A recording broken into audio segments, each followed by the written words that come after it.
Well, welcome to the podcast, Mission Driven You. My name is Will Sampson. I am a social scientist and a change coach who helps mission-driven entrepreneurs and executives create good and do well in the world. So thank you for joining today. I'm excited to share this conversation with Ryan Lindner.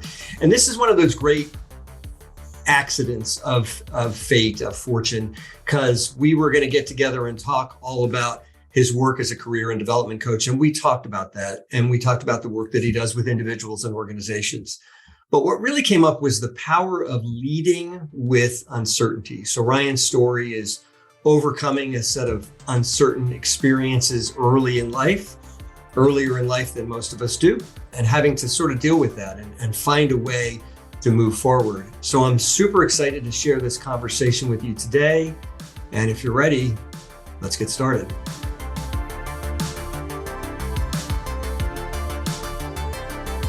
Well, welcome to A Mission Driven You. And I get the privilege today of talking to Ryan Lindner. Ryan is a personal and career development coach. He's a trainer. He works with clients and top organizations around the world. And we're going to hear about his story because after two sudden, unexplained cardiac arrests at a young age, he really had to look for different perspectives. And he reached out to his clients to understand that. And he's now conducted thousands of coaching sessions. So there's going to be some kind of mastermind in coaching as well. And he's also led operations for major leadership and organizational change company. And he manages learning and development projects for companies now who want to reshape their customer experience. So like a wealth of topics we can talk about. So I am super excited to welcome you here to the podcast, Ryan. I'm excited to be here. Thanks for having me. You bet. So we always start with one question because we're really focused. You know, we rebranded the podcast, but we maintain some of that DNA of interdependence. And so I always start with the same question, which is tell me a story or tell the listeners a story of someone that made a difference for you. It could be a parent, mentor, teacher, somebody that when you look back, you're like, yeah, they were a big difference maker for me. I think it was someone I did not realize was so impactful until much later. It was a former mentor I worked with who was a real, prominent leader for a startup company. He worked for many companies, primarily in hospitality, some well-known hotels and things like that. But there was something about him, again, that I didn't realize until later. I really got it once I became more of a leader myself, and led teams. I think when you work with a lot of organizations, they get into this thing where they're very reactive. They're so busy every day, the calendars are full and then it's reactive. And the sky is usually always falling. And, everyone is usually in a crisis mode, putting out fires, I guess, in numerous organizations. And that's why often I get opportunities there to kind of help out. But it seemed he always had a calmness about him. And it didn't matter if, people around him, there could be explosions around him. And, he had this way about him, this manner of speaking, which was slower. And I don't know what he was really thinking, but the way that he spoke to everyone, it's kind of like power versus force, right? He had this power about him and people followed him. And it wasn't coming from a place of force. Like he didn't have to, it was just, I don't know if it was the confidence. He trusted himself that in uncertainty, he would figure it out. And I think the ability for people to be okay, and I've worked with a lot of startup companies where there's abundant uncertainty. If you can be okay in uncertainty and respond, not react, and you bring a calmness to it, it affected me throughout my career. So I think I would point to him, no doubt. Yeah. Thank you for sharing that story. I love that. And it's always fun to ask that question because oftentimes people think, well, I haven't thought of this person in forever, and brings it back to mind. Yeah. That's so Yeah, great. the Thanks. influence is always kind of carried with me, Yeah. Yeah. And I appreciate what you said about uncertainty. We hopefully we'll get back to that topic. But speaking of uncertainty, you had some uncertain experiences early in your life that were very formative. So I kind of want to start there because I want people to understand what you've come through, what you experienced earlier in life than people often do, and how that shaped you. So tell us your story. Yeah. I grew up, fantastic, fantastic family. I had real bad anxiety, real bad, some OCD, things like that. It was so bad, in fact, there were times I would just sweat through my shirt. It was terrible. Like I took a shower, but, so I sought personal development or ways, certainly very introverted and still am.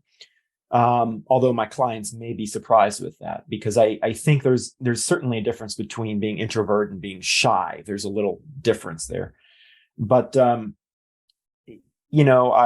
certainly was seeking out ways to kind of help myself and kind of overcome all these things that I had to fix. And I had about a million jobs when I was figuring things out in my career. Not a little bit of exaggeration, maybe not much, but figuring it out. Eventually, found my way into coaching, which I did not know was a career option. I was kind of approached by someone who was building a coaching program, and eventually I got an amazing contract and even worked with the military. Did about 6,000 sessions or so with the military. And just found that I could relate to a lot of people who are going through different struggles. But, so I made it to this place where I felt like, the earlier me, if I went back in time and said, you would be doing this coaching thing, I would be like, wow, a dream, Well, I was there in my dream there for about a month, and then I dropped dead. Almost, I'd say. I had a cardiac arrest, absolutely random. How old were you at the time? 30. Wow. Um, Wow. yeah, it just changed my world to say the least. But no family history, no signs. My, I was driven to wellness my entire career prior. So really into wellness, fitness, nutrition, eating well, doing all the things that you need to do. And to this day, I have there's no cause, there's no reason that anyone could ever point to. And I've seen world-renowned specialists. In fact, I was on a waiting list for about a year to see this world-renowned dizziness doctor. And so I had a cardiac arrest, and then the following day I had another one. So I knew it was happening a few seconds before. So I, looked to the person next to me and I just said, I'm going to go down now. I didn't know I was going to have a cardiac arrest, but I knew I was going to lose consciousness because, your vision changes, you get the tunnel and you get clammy and you can just feel it. And then, you feel yourself maybe 5-6 seconds, something like that. And I woke up, with like a movie, people, in the ER, doctors, nurses kind of rushing around, many people, a crowd. The doctor was having an argument with the nurse. What did you do to this man? Just like, and then the following day, I was in the ICU, thankfully, but they had to use the paddles and, all that. And then after that, I did get a pacemaker. So I do have that as a safety net. But, over the years, it's really been, it's well over a decade now, really been on this journey where I'm trying to find answers. The closest I have been able to come is I have electrical problems. So nothing wrong, with the heart per se. It's more the brain, I would say. But really no reason, just a lot of symptoms and things. But I'm dizzy all the time. I've been dizzy for years, and it has forced me to have boundaries. because if I do not manage what I mean by that is my sleep, my work. If I don't have boundaries in my life, I actually do get sick, lightheaded, feel like I'm in a blackout, blood pressure, heart rate. I have irregular heartbeat, just weird things start happening if I overdo it. So I have forced boundaries. Do you find that helpful? So here's why I ask, because it's of interest to me, but even my own personal experience. So I'm a person in long-term recovery, which is itself a boundary. Like I don't get to drink anymore, or else everything goes away. Like everything falls apart. So that's like a boundary that I have, which I've learned to be grateful for. I'm just curious what your perspective is. Are those electrical issues and the health issues you suffer from, is there a way that you're grateful for them? Are they helpful? I love that question. No one's asked me, but I think about that too, because I work with clients a lot who have, the anxiety and have these mental blocks. And, a lot of people do struggle with those, boundaries, time management. I have this sort of constant reminder, it's a constant tap on my shoulder. You got to prioritize yourself here and your health. That's number one. And it's just a constant tap on the shoulder always. Because if I don't do it, I will get sick. I mean, I've been wheeled out of workplace on a gurney, on a stretcher. I had an incident in an airport where I almost wanted to crawl under a chair and just I was losing consciousness just right there in the terminal. And I do have some PTSD type of symptoms from it. So I have to. It doesn't matter. I have to prioritize the health, which I think is a struggle for a lot of people. And I think of problems a little bit differently. To give you an idea, I was back at work 5 days later. And I had to. I was so new. I didn't have any, paid time off, and I had the financial need. So I remember, it was a lot of virtual coaching. So I'd be, on the phone with clients all over the world, but I'd be hooked up to wires and heart monitors and all this kind of stuff, Right. So I'd be on the phone with someone and they're going on and on about these little problems and goals. And I'd be just praying that I would not black out. Right. Always. This sounds a little dark, but I think when you go through that, there's something about the constant fear of death, as a constant. Again, it's always that tap on the shoulder, Yeah. What are you doing? Everything you do in life has a cost. And I would say the cost of a thing is how much life it takes from you. And so I prioritize my worrying, what am I worried about? What do I do with my time? It's all very more of a conscious thing than it used to be. Yeah. Yeah. I appreciate that. And I love that perspective. It makes me think of, the Stoic philosophy, memento mori. Today, remember that you will die, just keep that in mind. I'm curious. Well, so I want to get into the book because I know some of this story is there in the book as well. So tell us about the book, The Half Known Life, and how your experiences shaped the writing of that and what you share in that book. Yeah, I actually wrote it over about 10 years, so it did take a little while. Yeah. But it's not a typical self-help. It's sort of, the cardiac arrest and as a coach, that sort of is in the background a little bit. It's in there, but it's more of a exploration type book where, the half known life actually is that phrase is from a quote in Moby Dick, and it's really about how we can't see ourselves. I've had, all kinds of clients, military generals, CEOs, psychologists, all kinds. And you could be brilliant, but it doesn't matter how brilliant you are. A lot of times we can't see ourselves. We always have these little blind spots, right? So I think the purpose of the book is asking some really kind of difficult questions, what takes your time? Why do you believe what you do? What's true in your life? Really things that are more about identity, I would say. Yeah. Yeah. Yeah. I appreciate that. I appreciate that. And I appreciate that question. It's interesting because half known life to me brings up two possible ideas, what you just shared. And then also, Jung's idea that we get to a certain point, and then after that, like we live our life almost in two halves.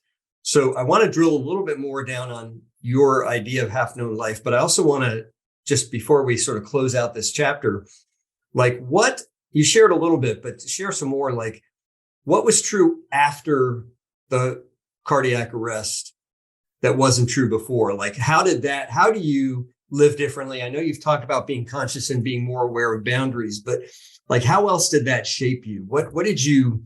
What's true of your life now that wasn't true before, because you now live with this constant realization that life is short?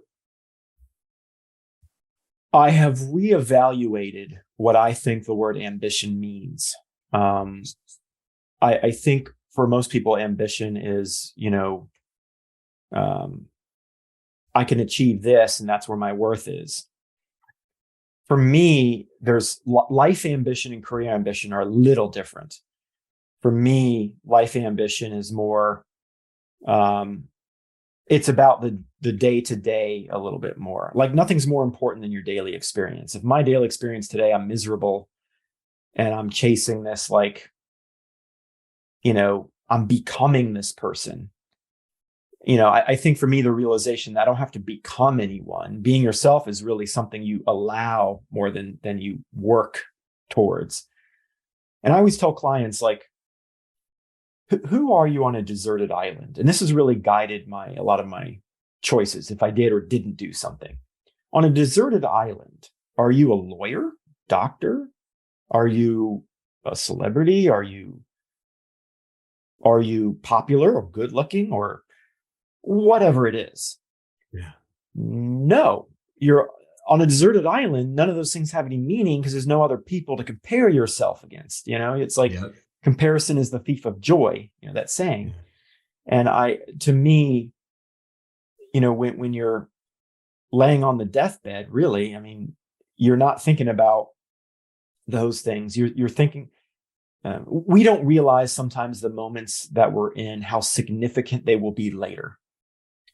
And so for me, just, the day-to-day experience and just really enjoying it, that's more ambitious than anything I could achieve. I love that. It's interesting. I was speaking with somebody last week and they were reminding me of that movie Castaway with Tom Hanks, where he had to create a friend in the volleyball. Was it a volleyball? I think it was Wilson. Yeah, Wilson. Right? So I just wrote down, who does Wilson think you are? Like, You're just a person. You're just a person. We're just a person. And I love that. And I know you do a lot of work. And of course, the book talks about this as well. So sort of like personal change and how we go through personal change, how much of that is tied up in identity. I'm going to be your client here for a little bit. Talk to me about how personal change happens, how that relates to identity. Identity is something I really care deeply about. So tell us more about personal change and identity. Yeah, I think, kind of back to something I said before, was for a lot of people, identity is about creating themselves, like I got to do this and I'll become that. And it's how I want to be seen by other people. Is that who we really are, though? Are we any of those things? Because everything in your life is really all kind of a circumstance. Like if I'm a CEO, well, actually, on the flip side, let's say I wash dishes, which is absolutely fine. Say I wash dishes. Would someone react differently to me there, or if I was a military general? Well, most of the time, yeah, they would react, because when a military general enters a room, people stand up and they treat that person a certain way. Now, they don't know that me as a dishwasher, 10 years from now, I'll be a chief executive for some Fortune 5, maybe. Right. But I'm the same person I was at that time. Other people perceive me differently, but to me, it's all the same. I mean, you're just a person there, and you're the same person you were. And I think too many people think their worth is tied up in that stuff. Yeah. So a good, if you're my client, and some of my clients, I mentioned I worked with the military a lot. When they go through retirement, they go through this thing where it's like, well, who am I now? I was a soldier for this long. And if you're a soldier, usually it's a lifestyle. And especially say you're a general long after you're retired, like in their mind, like I'm always a general. People treat me like that. I mean, I've had people use their rank on me, even though they're retired and they've been retired.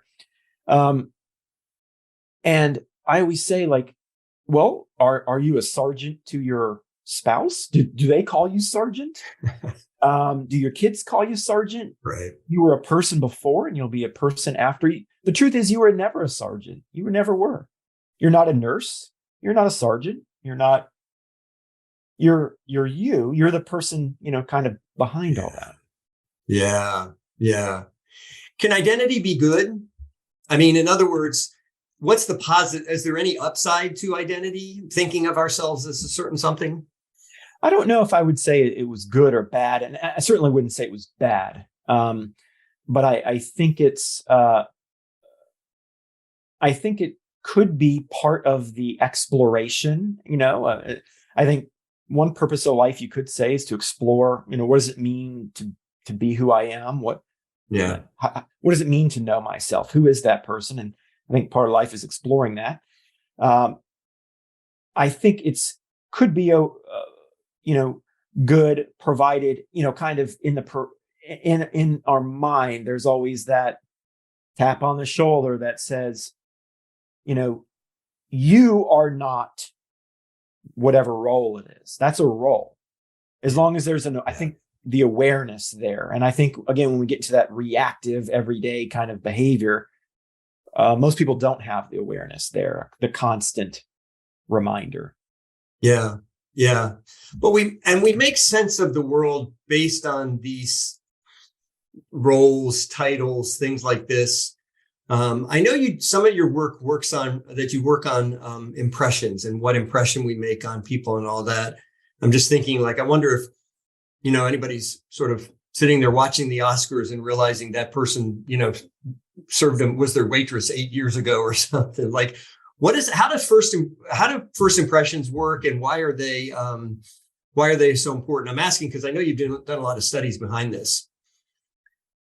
Well, impressions, they're little, people usually have this like thing where they meet you. And when you meet someone, the first thing they do is, like anytime you meet a stranger, say you go to a party or whatever, what do you do? And it's like a resume, right? It's like introducing and leading with the resume. And again, it's the role. So, well, people sometimes ask me, well, how can I interact with someone? Like, what do we talk about? That's a good question. And I think it's more important there to be there and experience that moment with the person, rather than just make it all about, well, I do this and I do this. And so what do you do? I do this and I do this. And we have a certain value there. And I think it's just saying, again, the awareness in that impression. Do I know that person? I know about them, maybe, which is a little bit different than knowing them. You can know about someone, or just, again, circumstances. It's just the circumstances right there. Catch me a year from now, maybe I lead with something else. Yeah. But we crave the certainty, don't we? And that's what those roles and things like that give us. I told you we'd get back to uncertainty because you were mentioning at the beginning, your mentor, taught you the value of uncertainty, of not having to know everything. And I mean, isn't it true? Like, when I walk into a engagement and I meet somebody and they say, I'm a lawyer. Oh, okay. And it's not good, but I suddenly fill in certain blanks. Whereas if I said, tell me about yourself, that's like that. Who knows how the person's going to answer, right? Doesn't that invite all kinds of uncertainty into the experience? Absolutely. Uncertainty, and I love this topic. I write on it a lot too, is it makes people vulnerable. So, we always try to define everything. We always have an answer. We understand religion. They're all neatly defined. We've got, politics. You're this party or that party. Right. And if you sign up for one party, you inherit all those beliefs, I guess, or, there's some, sure. I'm not generalizing everyone, but, right. We have to define things because there's security there, the certainty, because uncertainty again makes us feel vulnerable. And when things are shaky, our self identity, that's shaky. We can't be wrong. We can't be, and when we get in arguments about opinions, it's usually, are we defending the truth? Not really. We're defending ourselves mostly, are feeling like we're, vulnerable or threatened in some way. So, I think a lot of that is, human nature and just trying to define and understand absolutely everything. And truth doesn't always enter into it in terms of, I think to find if something is true or not, including our own identity, you've got to question it. You've got to look at different perspectives. You've got to collect facts. You've got to really be open to being wrong in order to be right. And I don't know I don't think everyone is doing that. That's an attitude. Yeah, I agree with you. Like you have to be willing to be wrong, or even willing to just say, I don't know. You can't need to be right. If it's a need, it's not about truth. It's about confirming, kind of your already held beliefs and seeking what you already believe to be true. Absolutely. Now, this also ties into personality as well. So I remember at the beginning, you suggested that you were an introvert, not shy, but an introvert, which has to do with where you get your energy from. I know you do some work on introversion and helping introverts feel more confident.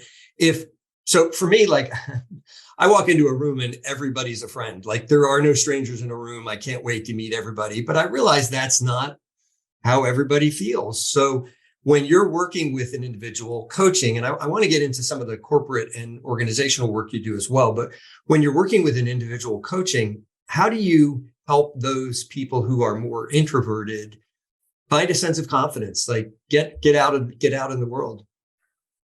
Often with introverts, I have seen accompanying that is some anxiety. To give a common example, like fear of public speaking, that kind of thing. Sure. So there's so much self-help out there, or in some cases, shelf help, as I call it, like it just sort of sits there. And then, people read it and some of it's very good. So I'm not, anything particular bashing it, but, people tend to follow that stuff. And then, after a month or two, they go back to the habits they had before. So for me, it's really, there's all these tips and things, to get over public speaking. We've all heard the advice, like picture people in their underwear or something like that. Right. But there's always something that you have to change to fix what's wrong. And I think a big turning point for me was, a lot of us, especially those with real bad anxiety, we treat ourselves worse than we would treat anybody else. Right. Certainly people we loved, and we don't treat ourselves as if we're someone that's worth loving. So I think a big turning point for me was, what if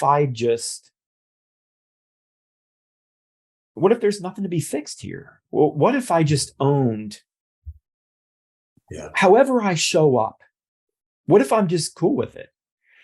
If I turn red like a tomato or, sweat through my shirt or whatever. Right.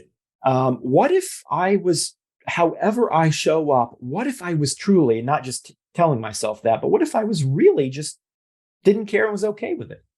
Yeah. But when that happened, suddenly a lot of the symptoms I was worried about anyway went away on their own. And I started when speaking in front of big groups, I would speak to the group just like a person, just like I'm talking to you, just, because we get lost in this, like it's a crowd, it's people and they're judging. But most of us are okay. Introverts are usually okay one-on-one. So if I treat the crowd and really talk to them as people, they're just people, right? The stakes are pretty low. Oftentimes say I'm sweating, sometimes I'll even make a joke like, I took a shower. I was running short of time, so I just left my clothes on. But it humanizes you, and Right. other people are often feeling what you feel too. So why not relate together? And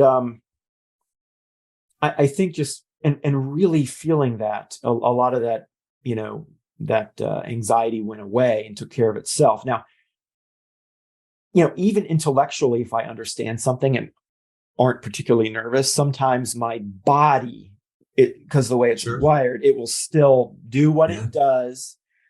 But I just own it and I'm okay with it. And however I show up, it really doesn't bother me That's nearly as great. much. Yeah. And to me, this is one of those great paradoxes because we think that the best among us are the invulnerable. And yet we line up to listen to Brene Brown or like Rich Roll, any of these people who have very publicly shown their vulnerability, their authenticity, their downside, their weak side. Like it's almost like we can't get enough of that. And yet we have this belief that for us, it's somehow different. For us, we need to be impenetrable, invulnerable, a fortress. Yeah, in fact, to circle back to the beginning of our conversation, the individual I said, the leader that always Yeah. mentioned, he would always say things like, "You know what? I don't have it all figured out. I don't know everything." There was something in, like, I think it's charisma in the moment, and it's saying, "I'm a person," and you gravitate towards those people who are real and genuine and authentic and people you can relate to. And to me, that's leadership right there, is saying, I don't have it all figured out. I'm open. I am open. I'm open to doing things better. I'm open to being wrong. Um, and people want to follow those people. Yeah. Yeah. And that's a good segue into talking about organizations as well, because I know you work with organizations as well. So I'd love to hear, because I know in my own work, it's often very difficult to create a sense of psychological safety, which is the ability to not be perfect, the ability to be vulnerable, the ability to make mistakes and to continue on. How do you work with organizations to help them find that sense of vulnerability, authenticity, psychological safety, failability, whatever you want to call it? How do you work with organizations to find that? Well, I think I've worked a lot with startups, and primarily what I do after I got out of more of the one-on-one coaching was, how do I develop training programs that really do things like reduce the turnover, Right. drive customer experience, things like that. So a lot of training programs, and what happens when a company grows, and what worked as a small company soon stops working when they become a medium-sized company. And what happens is when senior leaders have line of sight into the front line, people, now you're hiring all these middle managers, and now you're only getting, you don't really understand the experience Right. from those that are on the front lines anymore, because you've got just tons of middle management. And so you lose, as a company, you lose awareness of what it's really like. And then people also stop feeling heard. Yeah. And then they feel like they're just sort of, a cog in the machine, and all that kind of thing. And you lose, and then you start treating employees like roles and not people. And that's really where you see, the turnover skyrocket. So I think it's really about having trainings and really engaging and understanding. And there's a variety of ways you do that, but you've got to have managers that understand how to treat people like people, how to speak to them, how to keep them out of threat states, how to empower them, how to not micromanage, which tends to drive people away. Yeah. How do you allow people to stretch, and how do you deliver trainings like that can be digested? Because the minute you say to someone, "I'm going to give you this training, just 101," most people are going to say, "I already know that. I already know all that." So Yeah. that's the trick there, is giving them something as an IV drip that's digestible and can be absorbed, that resonates, a lot of stories, a lot of engagement that really helps to shift the culture there. That's where you start. Yeah, yeah. And you're right. There's so much to unpack there, but it is more than new knowledge, isn't it? Because it's rare, very rare. I don't know about you, but it's very rare for me to give a training presentation where I'm presenting something no one has ever thought of, or I mean, it sometimes happens, and certainly if I'm presenting research or something, but isn't it true that most of the training you give, to your point, people kind of already know the facts. It's the way you present it and the culture you create, right? Yeah, I would say totally agree. I think people maybe have heard something, but they're just not doing it Right. in a lot of cases. So then, well, how can I break through then? How can I get Right. through to them in a way that's digestible? And it's all about, habits. And they're Yeah. used to being in these, again, that reactive everyday thing where I'm only worried about putting the fire out that's right now. And when you're doing that, you become, and I talk about this a lot in my trainings, is you're it's the difference between being transactional and being interactional. And there's Yeah. so different ways to be, because most people in our daily lives were very transactional. Like you walk into work, how are you? Good, you?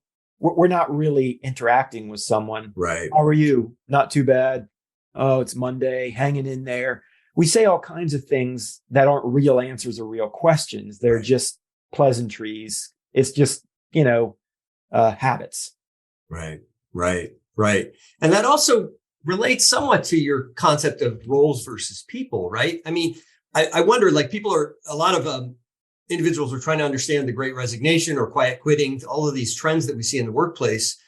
And it seems to me so much of that is related to the fact that the roles have changed. And because we don't know how to interact with people, because we're not interactional, we're transactional.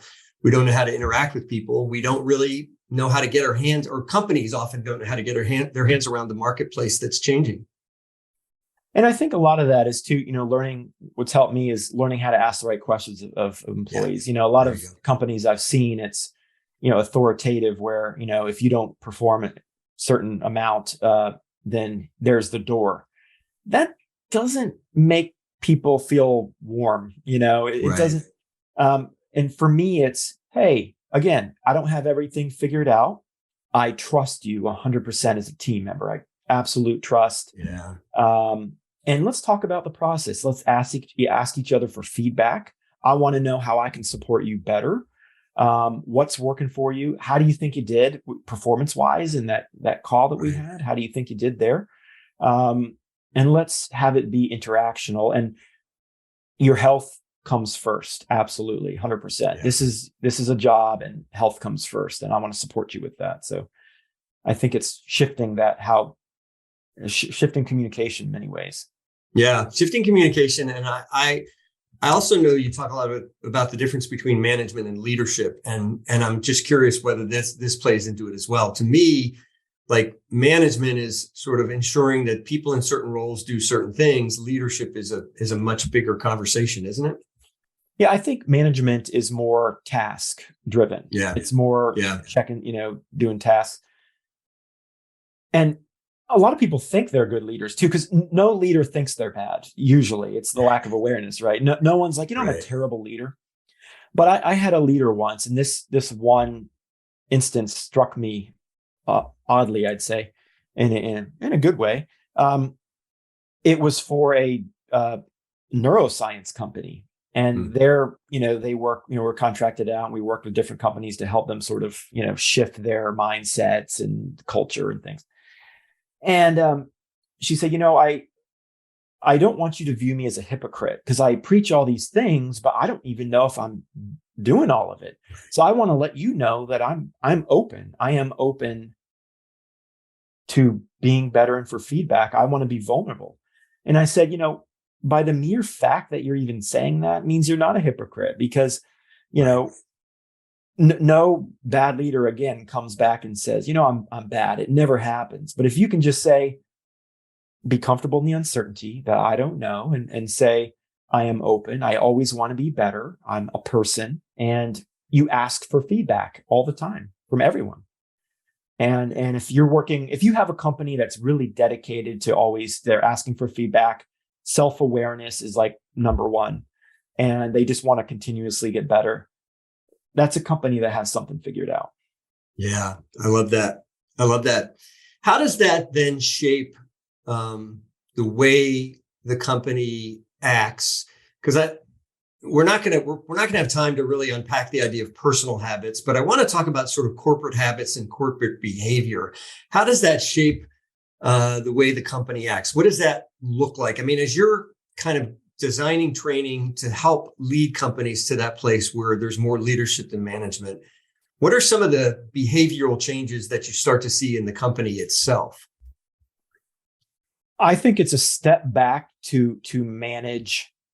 Well, there's got to be more trust there, but I think a lot of companies I've encountered really struggle with bandwidth, individual bandwidth. It's like we have these objectives and we're executing them. Now go execute it, go. And it's like constant on them about it, which is fine. But if people do not feel supported, if they do not feel, if they feel like it's becoming transactional, and they, maybe they feel utterly overwhelmed. And again, they're just this task manager, and they feel detached and disconnected. I mean, they'll leave. I'm amazed when managers don't have regular meetings to discuss the experience itself. So in other words, I don't just want to talk to you if I'm talking to my team member. I don't want to just talk to you about, did you do everything by this day? What I want to say, what is your experience as an employee right now? And how can we make that better? And let's work together on that. So I don't hear those types of conversations a lot. And I also find that if you've done it right, a leader should not always have to work in the business. They should be working on the business. Yeah. So I feel like when there's a bandwidth issue, a lot of times the managers are putting fires out all the time. They're too much in the business and not working on the business, if that makes sense. It does, but to me, and this was a surprising theme of this conversation, which is this whole idea of uncertainty. Like as I was thinking about talking with you today, I wasn't thinking about the power of uncertainty, but that's ends up what we ended up talking about a lot. And again, doesn't that go back to this fear of uncertainty, man? Management, like traditional KPIs work really well in companies because did you do this? Yes or no? Check. Did you do that? Yes or no? Check. Right. But to really exhibit trust, to exhibit openness, to say, maybe here's how I think we should do it, but you tell me how you do it. Like that's a scary thing to be, especially for a manager who wants to eventually be a C-suite individual. Right. Yeah. I think, to me, and there's 5 or 6 of them, I think, that have been, in research, but to me, there are 2 primary, I would call threatened states that I see a lot. One is the uncertainty. And I think when a manager is, again, working too much in the business, they're not able to have those conversations and really, so it's certainty. And also I think status is, when you feel like you're never, I don't even know if I'm doing a good job because you don't tell me. And every day is like the wild, wild west. Because we're always putting out fires. I don't feel certain about it. I don't feel clarity at all. And I don't know where I stand because a lot of people do get their self-worth a lot from, how it's reflected back to them. Sure. So I think really what leaders are, good ones, they have to be master communicators. I mean, master. And I again, back to how we started the conversation was the leader that really mentored me. I mean, it was the things, it made me want to work harder when he was just like, he would send me a random message and say, "You're tearing it up."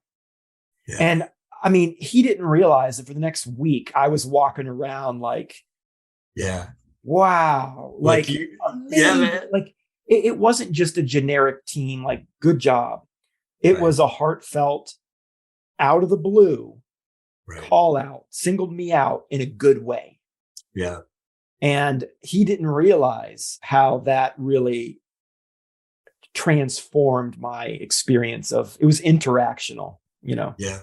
He Yeah. was a person, he cared at that moment, you know. Yeah.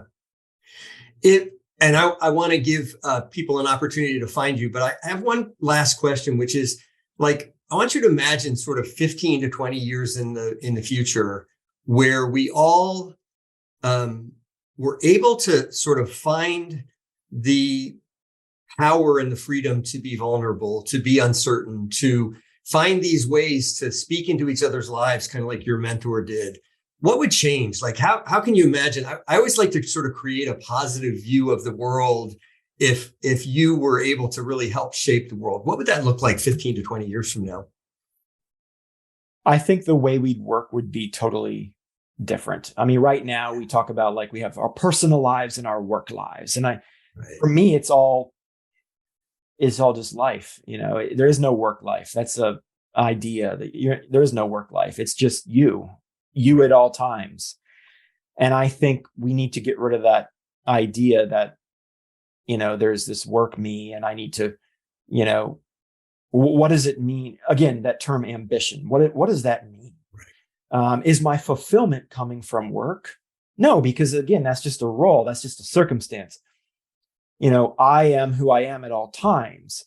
And I think the way that we interact, the way that we work, the types of people that we bring into organizations for roles, you know, rather than just, again, checking the boxes on a resume.